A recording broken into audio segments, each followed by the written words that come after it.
Welcome to the Golden Nugget Podcast. This is Captain CJ Beckman, and I'm joined today by Captain Eric Johnson, and we are gathered here today to mourn Rebecca Doucette, who, as a frequent contributor to this podcast, has passed on from this company grade officer coil today on company grade officer talks and is promoted to Major.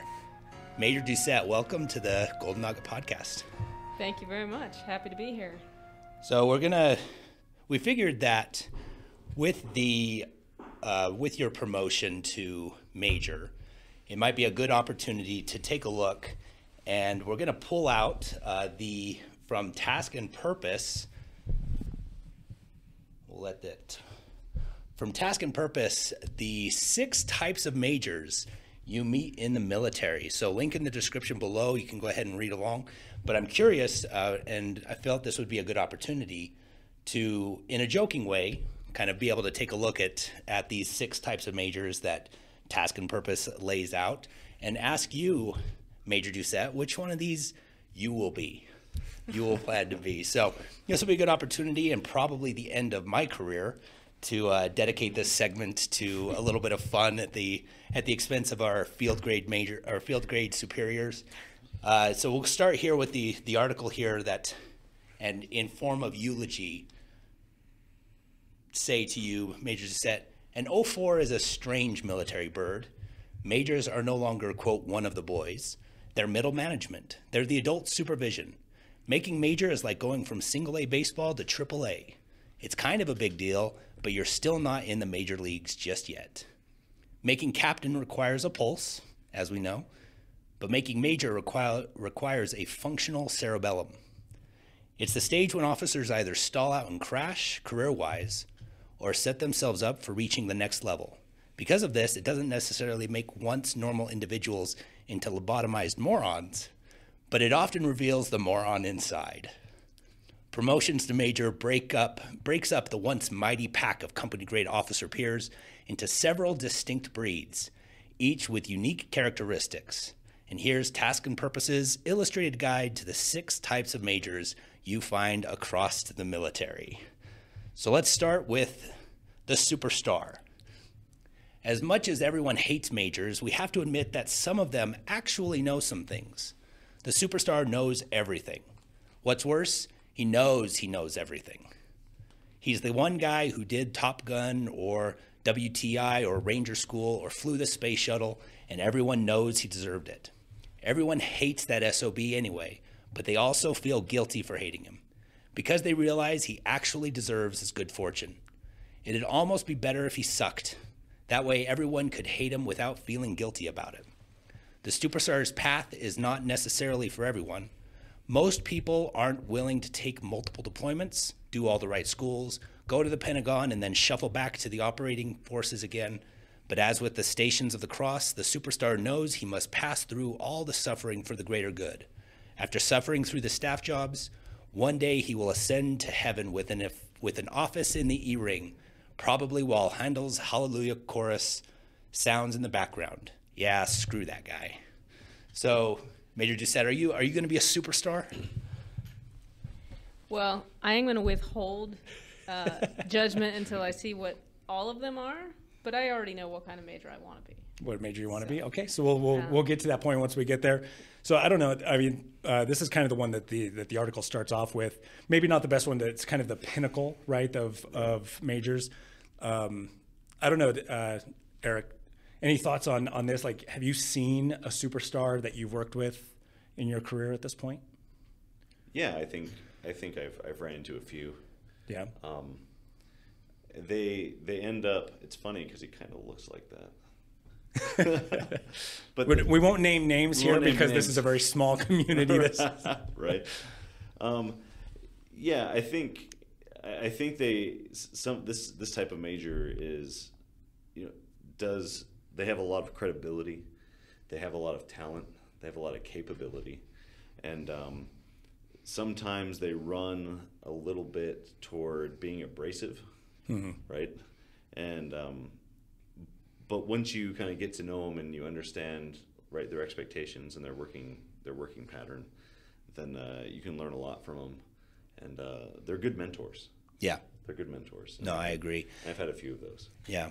No, I think I think there's kind of a lot of prep in it, and it's really interesting how, as we go through the rest of these, like there are a lot of decision points that a officer goes through as they're developing, even starting back as lieutenant. Like this superstar is built from the ground up, all the way at the earliest stages of their career. You know, timing has to be right, like where they are when they promote, what their background experience is. And it's a lot of those decisions. And I think one of the challenges is I don't know if it's easy to identify where a decision is going to take you in the moment. Like if you make a career decision. Right. So like I've run into this where there's schools that I'm interested in, like training that I'm interested in developing. But, you know, understanding, okay, what training is actually going to, you know, separate me from my peers in a meaningful way. So like I've gone to some schools where as soon as I got out of the school, they said, well, this course is actually going away. And I'm like, oh, gee, I've got this brand new ASI that actually isn't even going to be a registered ASI in, you know, 3 years. Did I make a bad choice by going to this course? Why am I not surprised you did that? If I can chime in, I think I do know someone like this, but it's a she. She's a she. So obviously the task and purpose need a few more female writers. I'm going to put that right up front because even the intro was all about men and males. Mm-hmm. But there are obviously female superstars. There was someone I went to OCS with who was just a PT rock star, an enlisted rock star, and now an AGR, an officer rock star, all sorts of different units, different MOSs, went everywhere, did everything, had every school. So the only caveat I will say is knowing those people, and I can name several who were also superstars more on the like the regs and whatnot, but that might come later. But they don't know everything. None of us know everything. Mm-hmm. And so again, they were, as you said, they were captain once, they were lieutenant once, they were whatnot. So you are humbled by their experience, but also ensure that don't take everything at face value, because there are occasions when they could get ahead of themselves, mm-hmm. and give some advice when it turns out they're not the expert. Yeah. So always go to your S shops, your warrants for the expertise. If it's admin, if it's intel, if it's logistics. Yeah. They might know a few more things, but they might not be the physical superstars. Right. No, that's a good point. So that'll take us to the next one. I think you kind of referenced this a little bit, and that is the company man. So the company man believes that if he does everything, and I'll back up here to your point, the gendered language in here comes from the original article. They do have one that goes to a she, but I'll leave the hate mail. Send the hate mail to Task and Purpose if you're listening to this. I'm just reading the article verbatim that was published. This is actually a fairly old article, I believe. I can't remember what exactly when it was published, but the company man here believes that if he does everything right, he still might make it to the top. He does all the field grade duties, from filling any white space in a schedule with hip pocket PME to speaking his punctuation, period. And speaking one's punctuation aloud being an early side effect of a frontal lobotomy. However, he's not a natural like the superstar. The superstar can be hard on people because everyone knows he's awesome. The company man is hard on his people, especially about rules and procedures, but his people often can't stand it because his chief talent is knowing the rules. The company man is a Xerox of the superstar. At first glance, it looks like he has his act together, and he does, on paper at least, but it's a flat copy of the original. Something is just slightly off. It's the uncanny valley of military excellence. He will most likely succeed, though, if nothing else, the military loves people who follow rules. While many of his contemporaries crash and burn with their sundry improprieties, the company man walks the righteous path. I'd rather be the person with the sundry improprieties. Thank you very much. So, again, we know people like this. And I think if you follow rules so strictly, you're not going to have followers. Because there's more to life than black and white. So, at the same time, you want to keep them close because you do want people who know what the rules, what the regs say. Mm-hmm.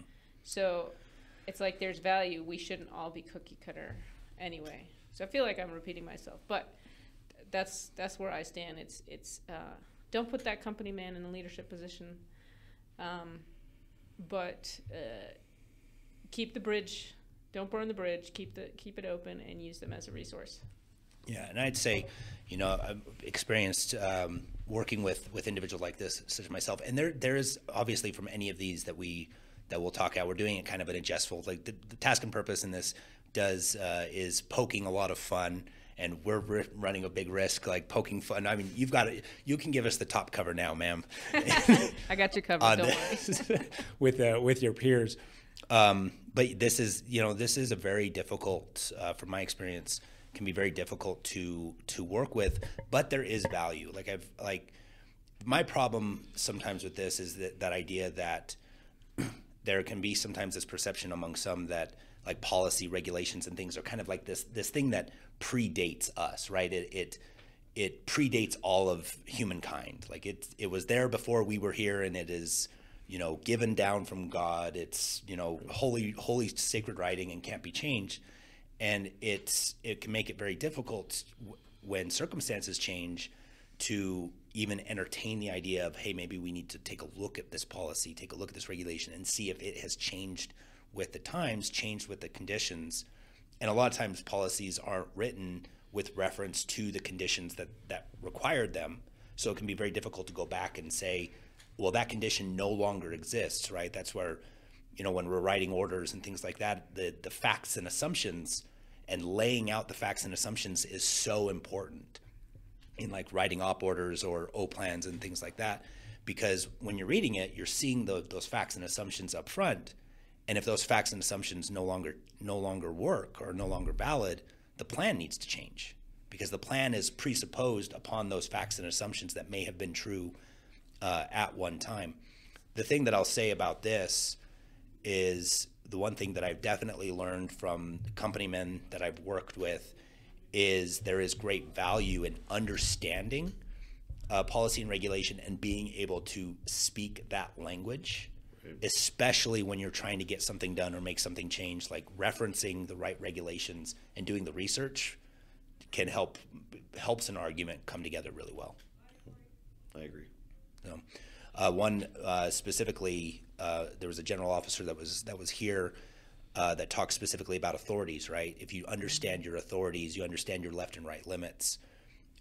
At the same time, though, this can be a very difficult working environment, especially if there's that interpersonal relationship isn't there. And I think the one thing that separates, I don't know, what do you think? What separates the company man from the superstar? I would say that the way I read this, they know the rules. The company man is going to be more of a no man, and the superstar is going to be more of a yes man. Or I can do it, man. Yeah. Maybe not yes to you, but yes to me. Yeah.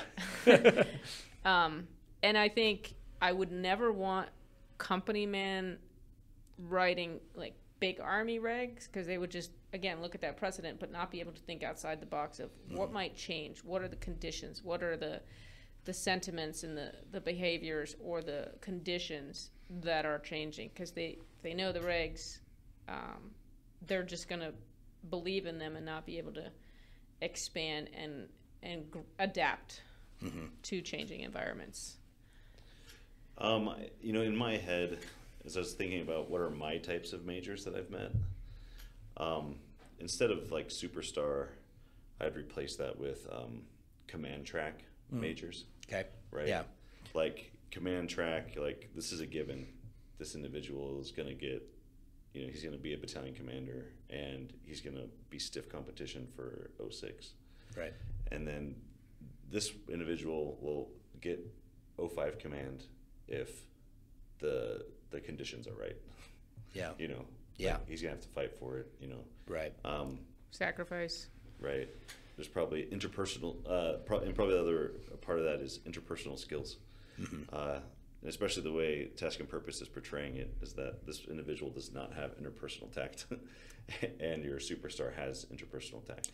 Yeah, I think that was kind of right in my mind. Is the key difference that stood out to me on this is kind of how the two treat people. Right. Right. Is to kind of go back to an Arbinger Institutism is, do they treat people as people, or do they treat people as objects? Right.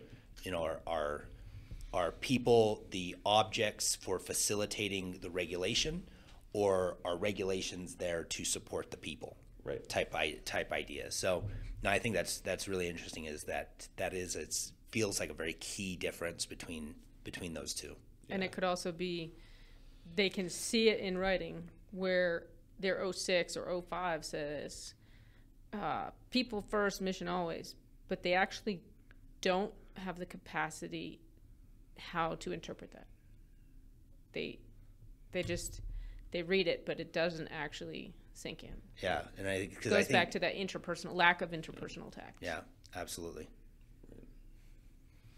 So that takes us to the next, and this is kind of I think there's a person that can be a superstar and derail. Derail's pretty harsh, but you can be on track, and then there's really kind of a couple different directions you can go.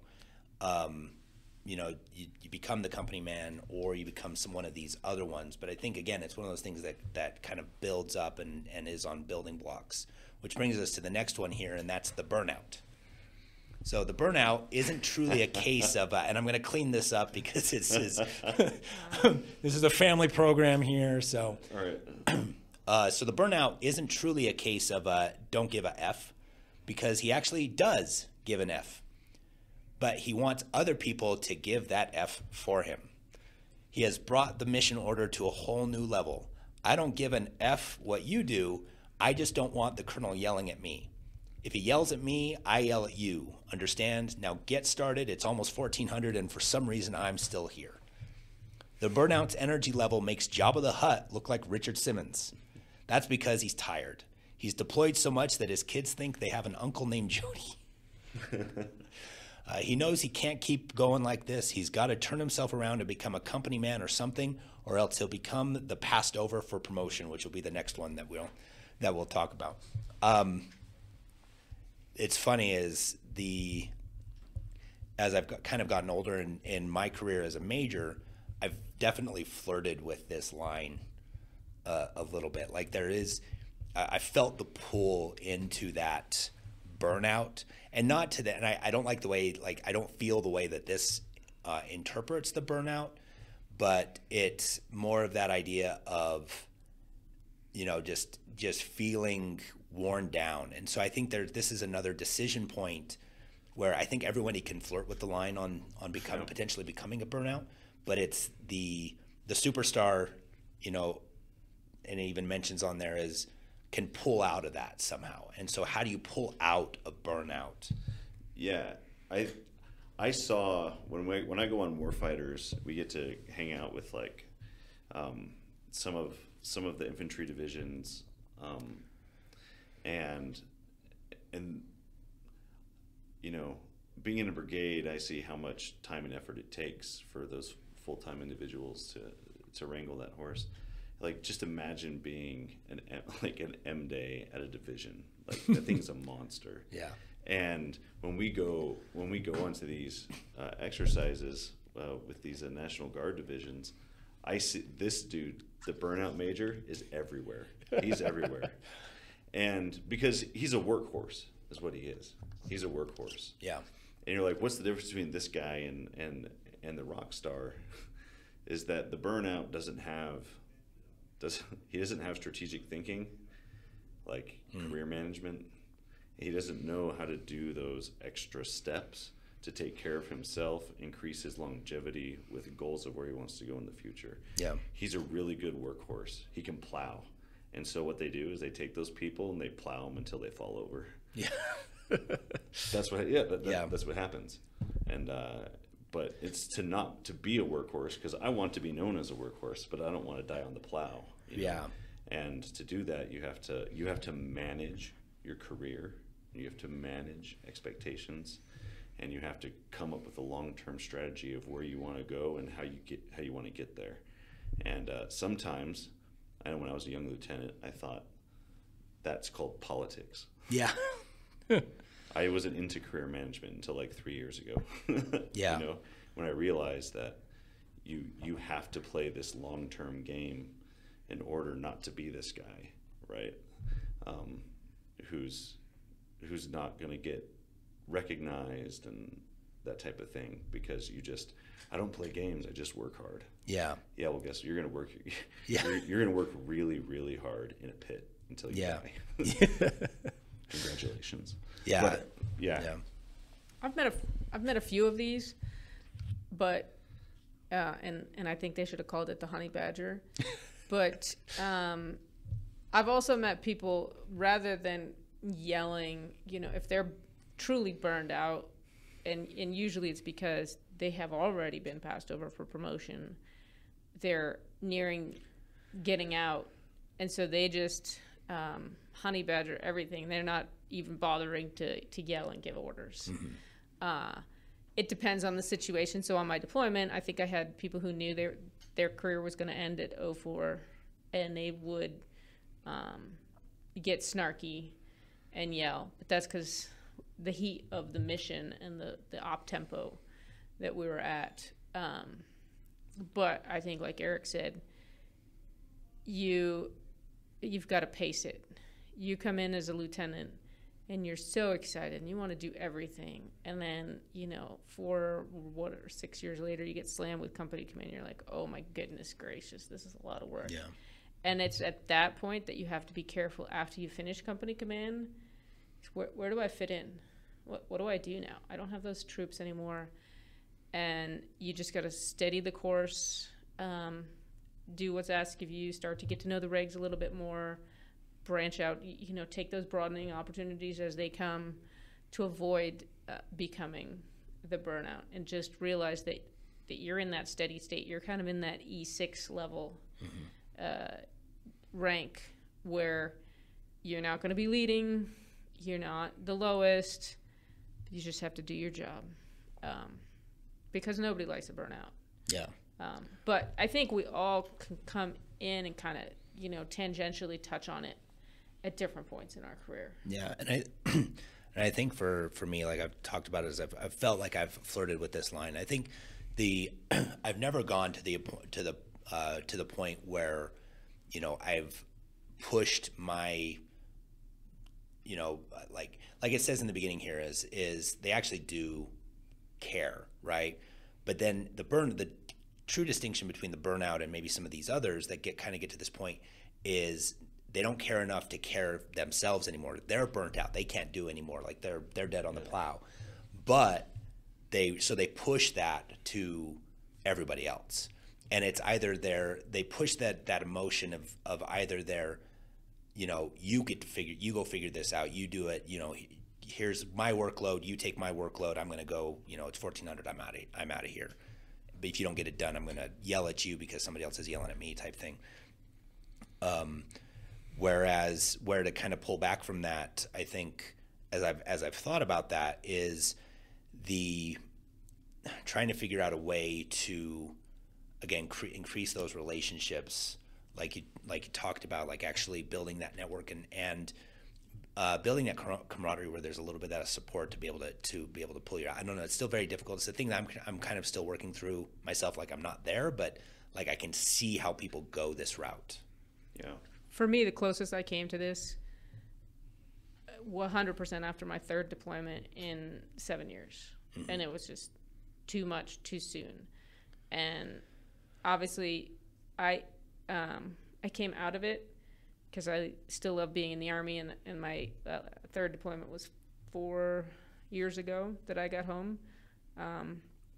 But as leaders, we do need to be careful, and especially, at the 03 level, you could have, in the company, when you're in company command, which one of your soldiers wants to deploy? you're going to have those people that just raise their hand all the time.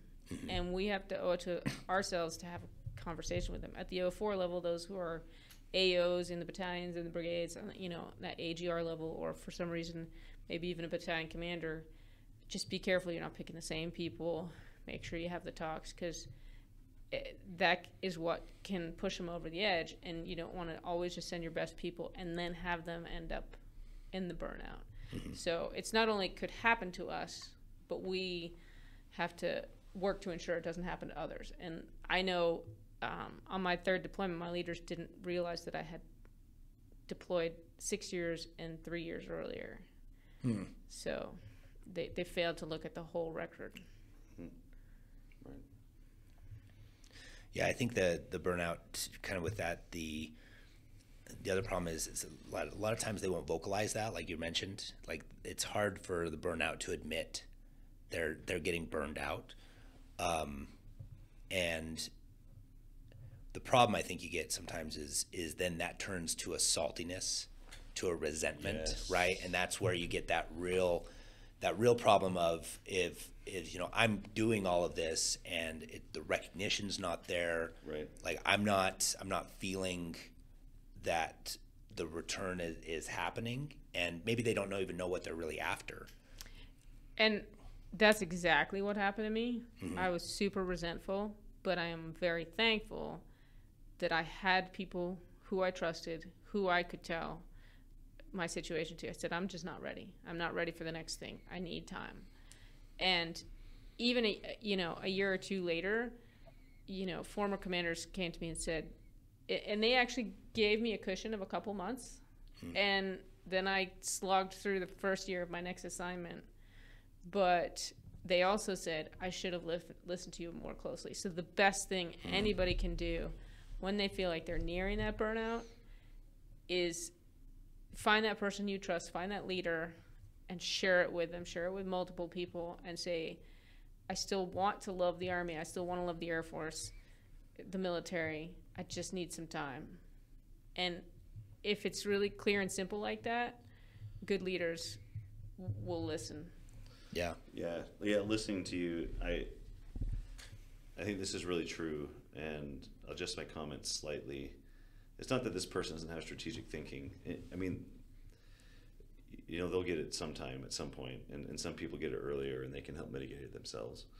But the burnout is also something that leadership makes, as we're pointing out. Yeah. Right? Because it's like, this person could be a superstar. This person could be that. But as leaders, the talent management, you just, you used up the good racehorse because they're old reliable. And then these other guys who are a little smarter about it. Yeah. Right. And as I was thinking, it was like, man, I kind of hit this really early as like a lieutenant going into captain and command. I think I went to command a little too early, and I had a lot of life stressors that were combining all at once. And I remember going to my commander, who's now my mentor, and just saying, you got to give me a place where I can lie low, because I'm going to turn into this guy as a captain, right? Yeah. And then I'm never going to make it to field grade, right? Yeah. And he listened, and he was like, I'm going to, we'll give you this posting for 2 years. And so now I think, I'm doing really well in my career because of me. But in reality, if I had a different leader, I could be the one stewing in my own resentment about how I did dirty. Yeah. Yeah, I think that's really interesting, because I think there's, it depends. Like, not everyone maybe needs the break, but we all have things, I think, in our career that energize us, right? And I think whatever that is, like, it's important for us to be aware of whatever that is for the people that we're leading, right? If, like, for a person, it's, maybe some time off, right? That can be an energizer for some people. Hey, you've worked hard. Here's your reward. Just go work on yourself for a while, and show up when you're needed, and we'll call you when when we need you. You know, no pain or penalty to your career.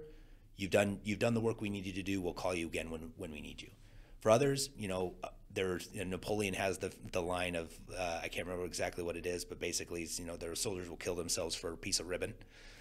The idea, like you have some people that the recognition completely will recharge their batteries. Right. So recognizing good performance with awards or schooling opportunities, you know, those things that will develop them into a superstar, but giving it to them not because it's their turn, but because they actually earned it. But I think also recognizing, you guys both hit on it, is maybe it's not that type of recognition, but recognition that, yeah, you deserve that, you know, in the MI, I don't know if they call it this in other MACOMs, but to take a knee assignment, they kind of take a back seat. You're still have an assignment as an 03, 04, 02, whatever, but it's op tempo is a little bit lower. Yeah. So I had this situation where I told my immediate leaders, hey, I'm burned out, I need time, and they gave me time. The next senior leader was like, yeah, I'll give you a day off, and then never actually followed up with it. And I remember that. Yeah. And, you know, I didn't get to go to the schools I wanted, and but that day off would have made up for not being able to go to those schools. And so, again, we have to remember, if we make promises, to follow through. Yeah, I think that there's so much we could talk. I mean, we could probably do an episode on most of these, but I think this is the other thoughts I'm kind of having, and maybe we can do other episodes on that. Is as we're talking, is I'm thinking, is like, okay, do I have burnouts in my formation? And what are the signs? Like you're not going to have very many people that come up and say, hey, I'm burned out. Right. Especially, you know, we're talking, the burnout can be at any level. It doesn't matter what rank. We're at 2 out of 3 right here in this room. Yeah. So that's pretty good. But it's like, how do you detect this in a way that where you can detect the problem before it becomes a problem? Now, obvious, it's like I've had one that an E6 that I picked up on it because they had done like 6 things in a calendar year, and they came up and said, hey, I need to calm down. You know, had that same conversation, but it's like that's just the fact of what their tempo was and being aware of their tempo was easy to pick out. The one that I'm thinking of that I've seen lately is you also see people that will chase squirrels, right? Like they're looking at a lot of different options. They see this, they want to go to chase this shiny thing, they want to go chase that. It's like, I'm wondering, is that a sign of maybe they're burned out where they're at and they're trying to find a change of scenery in some way? I'd say that's more lack of a mentor, but it could be that as well, that they're burned out and they don't know where to settle down. Yeah. The one piece I would add is that the 2 personalities we've been introduced to so far, the superstar and the company man, can both in their own way become a burnout easily. Yeah. The company man is never going to admit it, is just going to bury themselves in the rag and just go until the midnight oil is gone. The superstar, hopefully, will realize as they mature, get older, put on field grade, whatever, we're talking about field grade, but be able to come forward and share that. Yeah, share that experience. That's the most important thing, is speak up. Yeah, that kind of the idea that they've figured out how to pace themselves early enough. But they don't often, the superstar won't realize it until they're pretty deep in. Yeah. Is my guess. Like, oh my gosh, now I have these 6 things, family this, and children that, and school and job, and all of a sudden I'm in a dead end. And hold on. The middle ground is to see it before it happens. Yeah. But that's probably harder. Well, and this category of field grade, is really a category at any level. Yeah. Really, right? But I think it becomes a meme at field grade because this takes years to happen. Yeah. And so this, like in my situation, this would be me, in 3 or 4 years, because it started 3 years ago.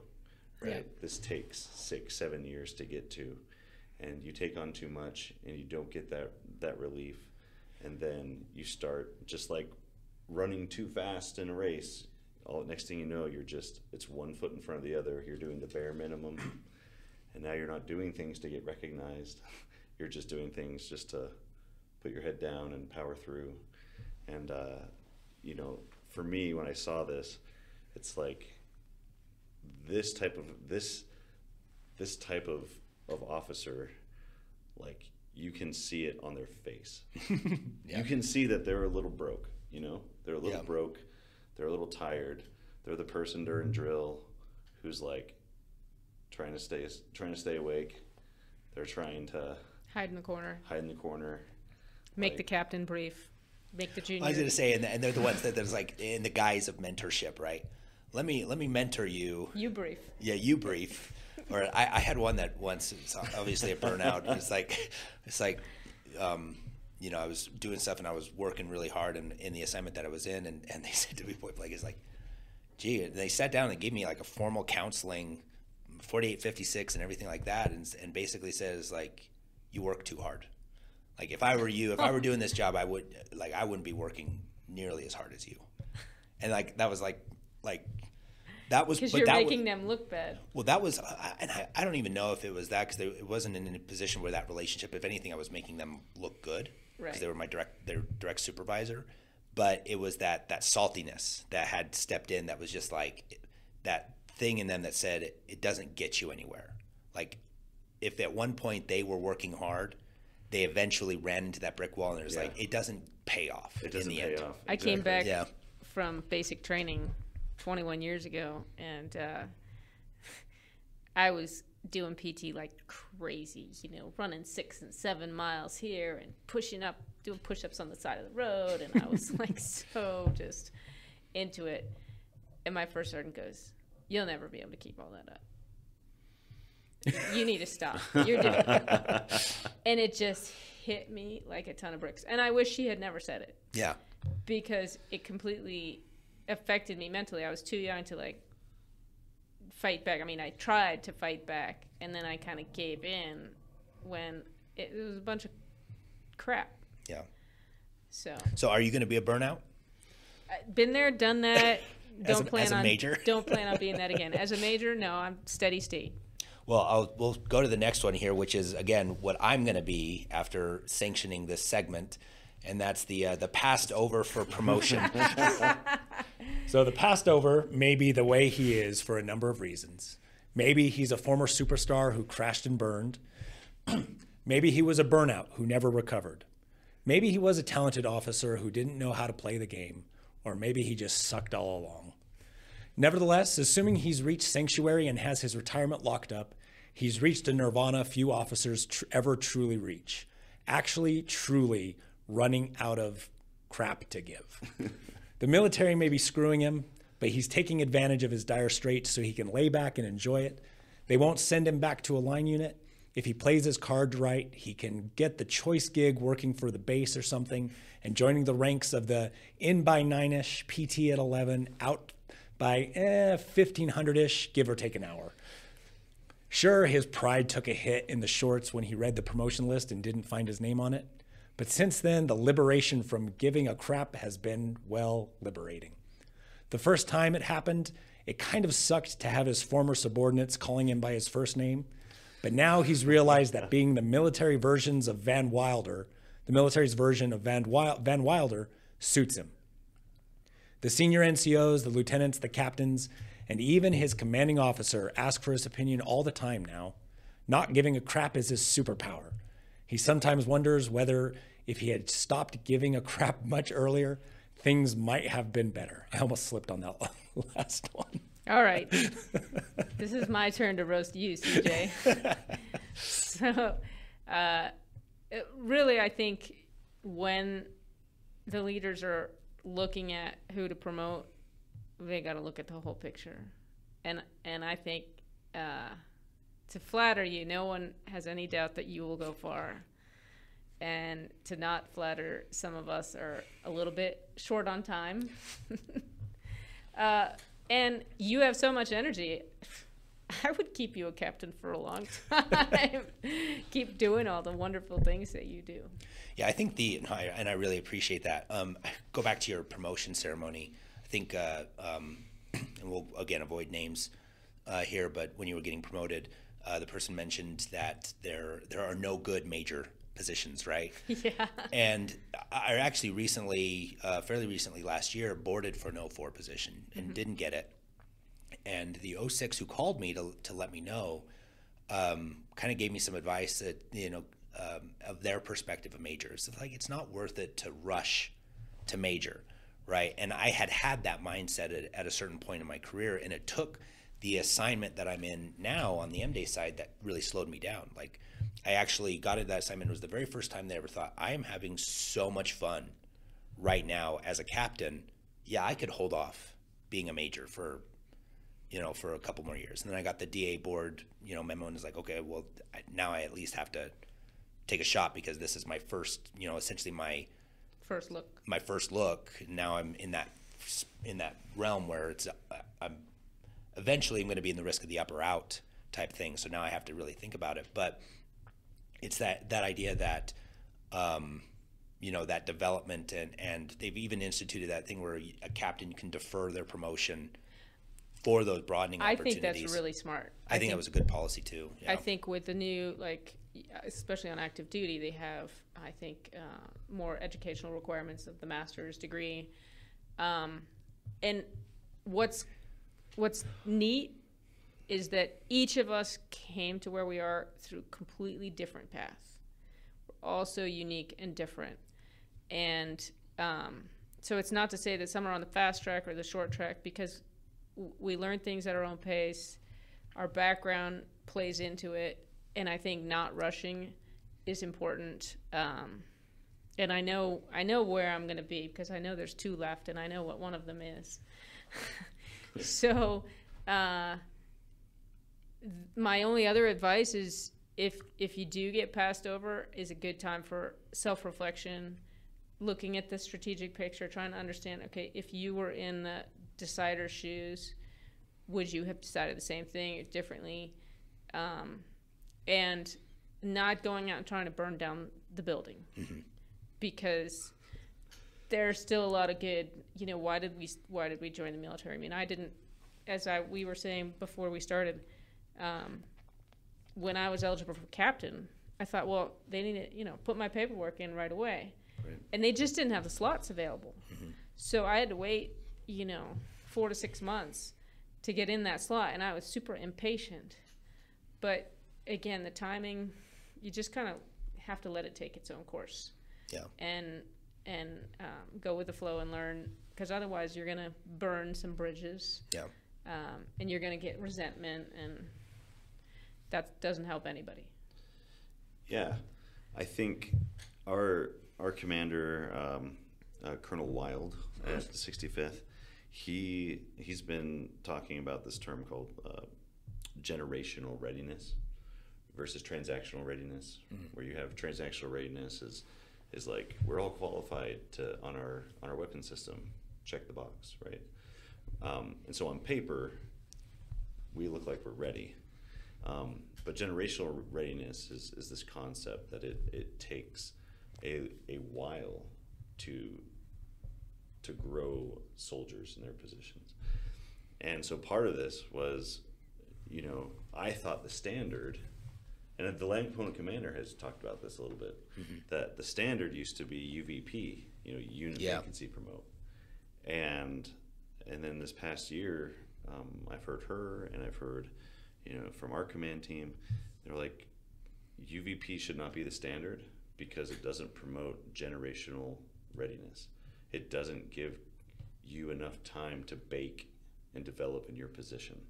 And so we're all out here like, I've been a captain for 4 years, I need to promote to major. Yeah. I've been a captain for 4 years, or I've been a lieutenant, for 18 months. Like, give me that captain. And it's like, that does not promote readiness over the long term.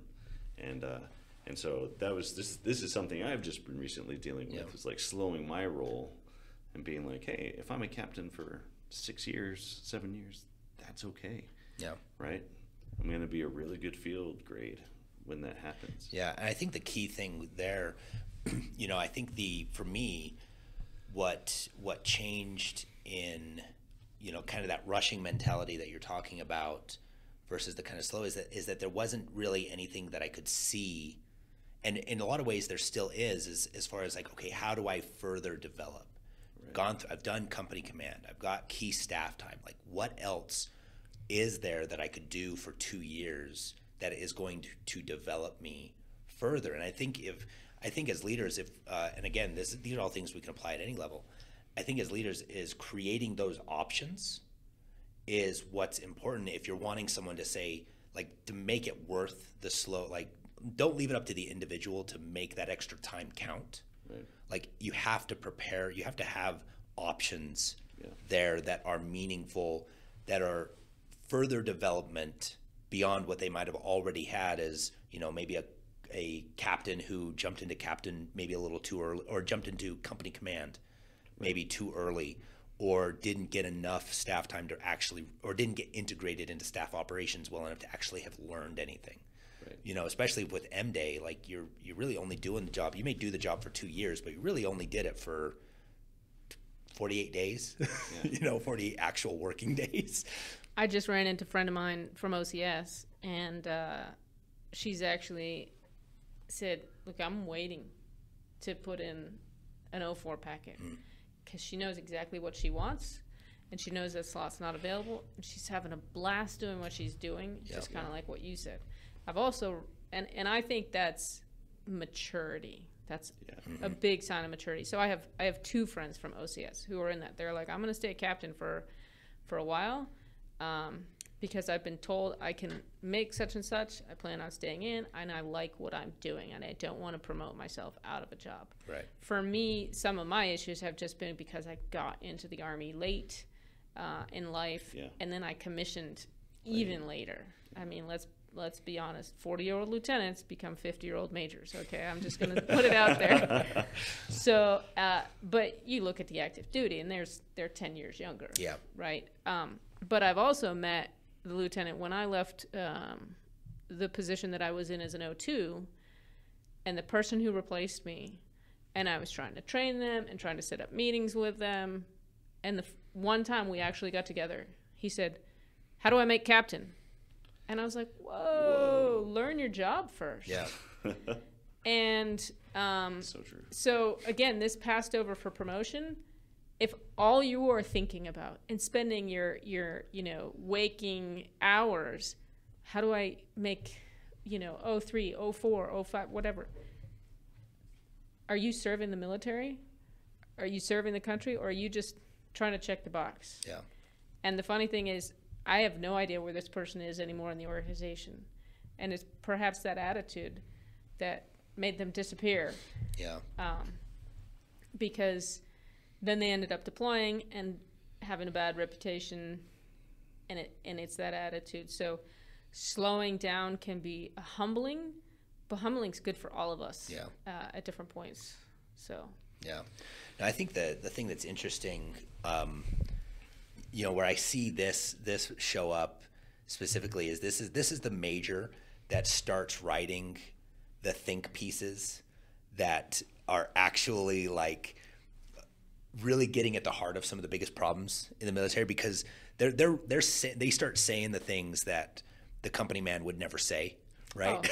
Oh, the white paper about unproductive leadership that is my summer project. But counterproductive? Yeah, counterproductive. But you'll start seeing them, and so I think there's like kind of getting at some of the other points that this makes is the passover for promotion can be a great, because they're not fully into that burnout. They can be a great mentor because there's still a lot of self-awareness. If they have accepted that self-awareness. Yeah, exactly. Once they have accepted it, then yes, they can be amazing. Yeah. And it's like, they're still giving, they're going to retire as majors. Maybe they'll promote to lieutenant colonel for the last like 2 years or something like that. It all depends how old they are. It all depends on how old they are. But yeah, I think this is where you really see that out, is the ones that really start saying the things that make change happen. Like these can be great change agents too. Like, you find a passover for promotion, see what influence they have, and you can actually start developing some really good solutions to existing problems. Just like you, CJ. Yeah, that's what I say. This is me right here. Yeah. He's not feeling bitter or anything. No, for everyone's frame of reference is technically Major Doucette promoted to captain after I did, but now is promoted to major before me, and I'm a little wimp sometimes, and so we're just razzing each other about that. Yeah, I think when I look at this, I think something to keep in mind is that,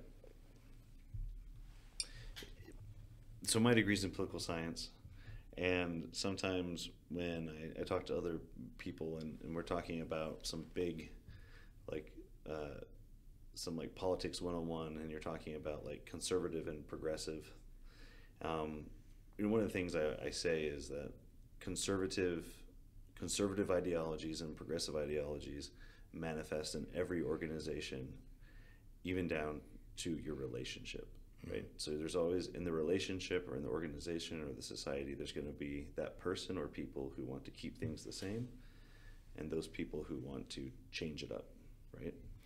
And so we forget on the political level that those two, that dichotomy is natural and it will always exist. And for majors, passed over for promotion or you know, we were looking at all these different majors and types of officers, is that these types of officers are natural and they will always exist, because within the organization, not everybody can be on command track. Yeah. Not everybody can be, right? And so you have to have these different types of officers that are created by the institution. You know, as we start talking about the burnout, we're like, the institution creates these guys. Yeah. The institution kind of creates these guys, right? Because not everybody can get promoted.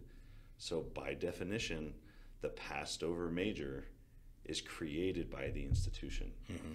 And so I'm starting to realize that they're going to be here because the institution makes these people, because we have to have different types of officers in those slots. And it's an interesting thought, because it's the idea that because it makes it, because there's a need for them, right? You need this person. You actually need this person. Yeah, and so I think there's a lot of people that will dismiss this as like their career is over. Correct. Like put them in a corner, and then they become put them in a corner, give them like special projects, make them the special project person, and let's never hear from them again, except for when we need the special project. And then they become the burnout because now they're the workhorse, right? But they actually have some things that they can contribute. And so I think there's, you realize if you have somebody that's kind of in this category at any rank, recognizing that they are a resource, that they know their career is over, and now they're going to be completely honest because they have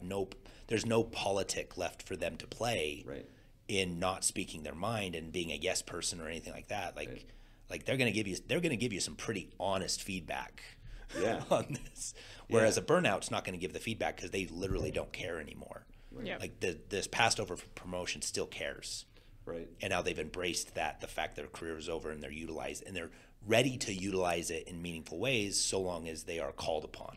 And over, I think, is a mischaracterization. It's just, temporarily, slowed down. Yeah. Because it really depends. It's going to be different for everyone. So. Right. Yeah, and I think, as I sit here and think to myself, it's like at some point, maybe we make, out of the three of us here, maybe one or two, some of us are going to make, 05. But the probability of any of us making 06 is low, right? Yeah. And so thinking about that's okay, right? Yeah. Like that's okay. The United States Army needs 30,000 majors, but it only needs, 10,000 lieutenant colonels or 5,000 lieutenant colonels. Yeah. And so by definition, you're not going to progress. And to have the self-awareness to realize, like, hey, I may be battalion command material, but I am not 06 material. like, I think that's a good conversation to have with yourself early before you get to these stages. Yeah. Where resentment builds, right? And you start creating a toxic environment within yourself, right, maybe for the people around you. But just to realize that at the end of the day, the Army is a company, and it needs slots to be filled, it needs bodies to fill them. And we all get promoted to the greatest level of our incompetence, yeah. and then we leave. And I think maybe for us as leaders is also, I know, my former first sergeant had this conversation, is having good, honest mentorship conversations. If you're on the selecting end of things and explaining, hey, we see this in you, maybe not this time, or we don't see this in you, and this is the end of the road. I know at the 0506 level, they're having, in the AGRs, they are having those conversations. I think on the M-Day side, we need more of that. Mm-hmm. Yeah, no, and direct engagement. Exactly, and really deliberate planning. So I had a conversation with a major just a couple weekends ago, and they were talking about some of their channel management, some of their positions, and they were wanting to be very, kind of forward-leaning and being very deliberate in who they selected for key positions. And they would run into a conversation several times, and I've heard it too, of, well, here it's this person's turn. Like this person, like just based off seniority and timing, like it's this person's turn to be in that position. And I've had conversations with people put in those positions where like they've said, somebody coming into company command and, literally would tell me, I feel like I don't feel ready to do this. I feel like I'm being given just enough rope to hang myself with. And like coming into that position, like the position doesn't develop a person. Like you have to develop the person for the position, and that has to be a deliberate process. And I think a lot of times, especially in the Guard, when we're like, there can be a dismissive idea about, well, that's just, you're only going to be in the position for 48 days over a 2-year period, so it's not really that important. I think that mentality is easy to have because you've got all this, the organization's going to keep going. It doesn't really care who's in these positions. And I think that's how you develop burnouts, one. And then that's how you don't leverage people in these different categories, in these different types, the most effective way possible. Yeah. Leaders owe communication to their juniors and subordinates. Yeah. Now I'm going to turn the tables back on you. We'll go to the next one here. The Mustang, AKA Methuselah. The Mustang has more good cookies or good conduct medals than a box of Chips Ahoy, and he's an officer. He has campaign medals that no one even recognizes. Like, where the hell is Kosovo? And for that matter, Southwest Asia, anyway. The junior enlisted troops love the Mustang. They think it's cool as hell that someone went from enlisted to officer. The senior enlisted troops are not nearly as enamored because the Mustang doesn't fall for their bullcrap. Example, it doesn't take all day to do that, Gunny. If you need time off, how about you just frickin' say it? The Mustang is not, objectively speaking, that much older than his contemporaries, but whatever happened during those 7 or 8 extra years of enlisted service, it sure looks like it got to him. As they say, it's not the years, it's the mileage. Apparently, the Mustang hasn't just been around the block, he's been around the planet twice. Well, I don't know what the last category is, but I know by, doctrine, I am a Mustang. And that's actually... By the task and purpose doctrine. Well, in the Navy, you are called a Mustang. Oh, okay. If you go from enlisted to officer. It's an official term. Oh, okay. I didn't know that. I speak joint. There you go. Because I've been around the world twice. There you go. So how long was your bio? I cut it back 225 words. But no, I did 12 and a half years enlisted, and no regrets.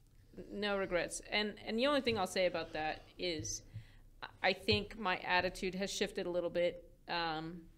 When I first became an officer, quote, came to the dark side, my feeling was only Mustangs make good officers. Mm-hmm. But obviously, I met people at OCS who were superstars. I've met just colleagues and new lieutenants and all across the board. And so I've come to realize that was a little bit arrogant of me, because I also had, quote, Mustangs at OCS who were like, I'm going to go and now beat up on the troops and I'm going to go and be a total jerk because I'm, you know, an officer now. It's like, wait a minute. You must have had the wrong impression. Yeah. They totally had it. So it's fun being Mustang. Yeah, I have a lot of extra stuff of places I've been and ribbons I wear and whatnot. I got very lucky in my career, but, you know, I took the doors that were open to me and I was willing to take risks. And as an officer, I'll be honest, you don't have as many options. But so it's just kind of a part of my history. It makes me who I am, maybe a little bit crustier, a little more colorful. But, you know, this isn't saying they're the company man or the superstar or the burnout or the passed over for the promotion. It's just a part of who you are. And I think what's important to realize is everybody brings something to the table, and everybody's got a history. And maybe it's an ROTC history, maybe it's a civilian history, maybe it's a high school football star history. But it doesn't actually translate into how you are as an officer. And I think as a major, you know, I'm realizing, okay, I'm going to be here for a while, at least 5 years. Slow down, focus on getting the job done, and learn as much as I can learn, and not have an attitude. And every single day is a job interview. I think that's the most important thing. And it doesn't, as a lieutenant and captain, it's like, okay, you're going to make first lieutenant, you're going to make captain. And those of us who are Mustangs, I've spoken with some recent ones, you know, who are second lieutenants now, and they're like, I'm doing the same thing. I'm getting paid a couple $100 more, but this is weird. And I think they just have to realize, you know, just keep doing your job. Every day is a job interview. And especially, you know, now there's no more e-pay. There's no more like extra bump because you had enlisted time. You're all competing against each other.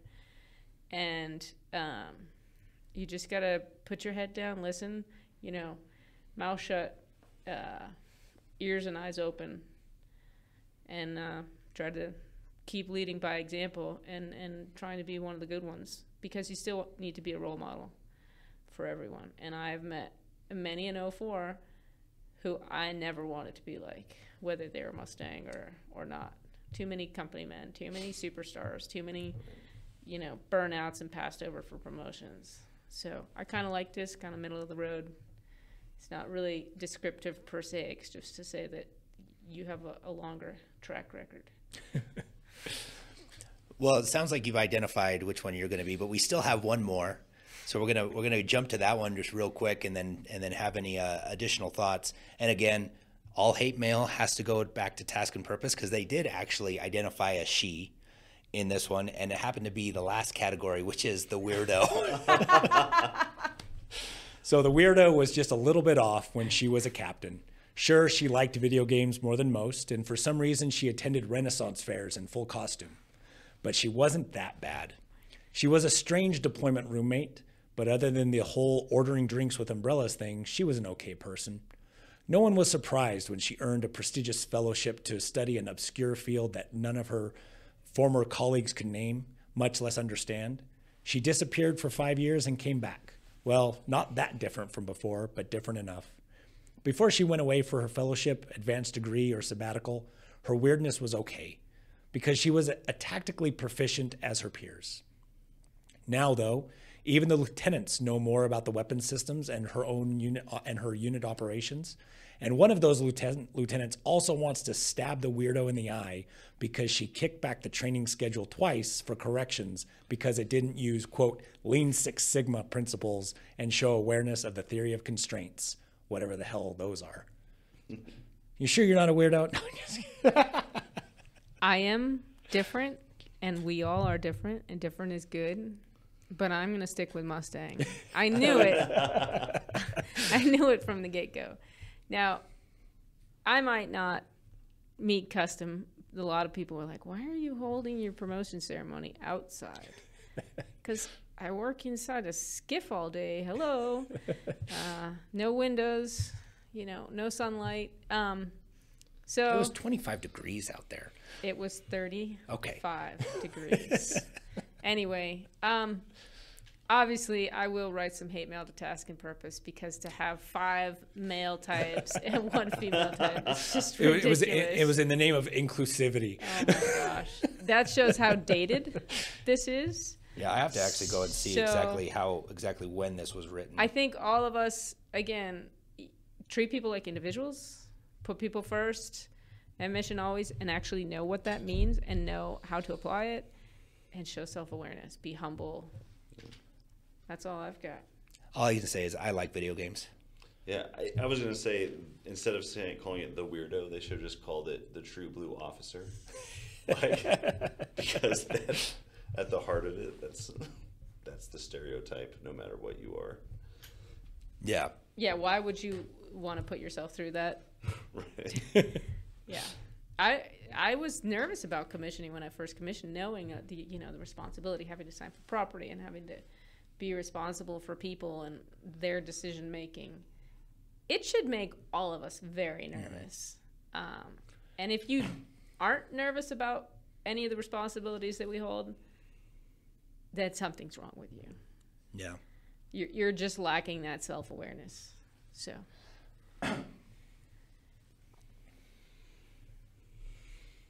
I think that's my closing comment. I've said too much. We think we've all said too much, and I think the objective now for this podcast is we're reaching a small audience, caps out about 50 or so, which I think is still respectable considering we're in a state and not well distributed. But I think our goal is we're going to try and push the envelope more and more, and then once I get the phone call from the tags office telling me to shut up, I know I've gone too far, and I know where the line is, and Then I can you back will be that passed up. over Then for I will promotion. be passed over for promotion. But anyway, congratulations. Thank you. Well deserved, and whatever type of like we talked about in here, whatever type somebody ends up being there. I think your point, Eric, is great on this, is that there's a place for all different types. Yeah. I think it's just a matter of being aware of those different types and the utility when it comes to conversations, decision making. And I think an organization that is too reliant or too biased towards one type over the other definitely overlooks the value that any of them can contribute in any which way. And I think that's one of the tricks of leadership, is identifying those differing contributions based off those different values, those different tracks and decision makings. And obviously there's negatives, there can be positives and negatives to any type of officer or any type of soldier that these types can translate down into. But how as we as leaders have those conversations to steer someone into where they need to be, where they're going to be their best, where they're going to be the most, and be okay with it. Right. So with that, we thank you all. Unless there's any final comments or anything, thank you again for joining us, and thank you for listening. If you would like to be a part of this podcast, or you have any suggestions or recommendations for topics that we can cover in the future, please reach out to us at noggetmedia@gmail.com. Again, that's noggetmedia.com. Thank you, and we will see you again next time.